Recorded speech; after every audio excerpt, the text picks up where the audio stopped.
عمومی طور پر نئے سال کے موقع پر جرمن چانسلر کا خطاب جرمنی کی داخلی پالیسیوں سے متعلق ہوتا ہے۔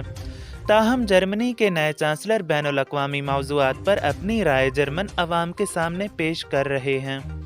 یورپی اتحاد ٹی وی پر نشر کیے جانے سے قبل ان کے دفتر کی جانب سے خطاب کے شائع کیے گئے متن کے مطابق شولز کا کہنا ہے کہ جرمنی اور یورپی یونین امور خارجہ کے بڑے چیلنجز کا مل کر مقابلہ کریں گے۔ جرمن چانسلر یورپی سیکیورٹی کو یقینی بنانے کے لیے یورپی اتحاد کو ناگزیر سمجھتے ہیں۔ انہوں نے بین الاقوامی تعاون اور اپنے لیے آواز خود بلند کرنے کے لیے خود مختار اور طاقتور یورپ کے قیام پر زور دیا۔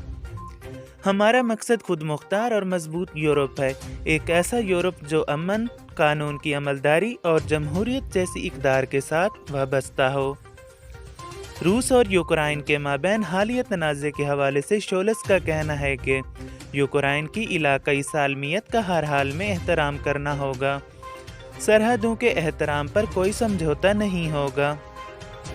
واضح رہے کہ روس یوکرائن پر حملے کی منصوبہ بندی کے الزامات کو مسترد کرتا ہے۔ روس کے مطابق یوکرائنی سرحد کے قریب فوجیوں کی تعیناتی اس کا حق ہے۔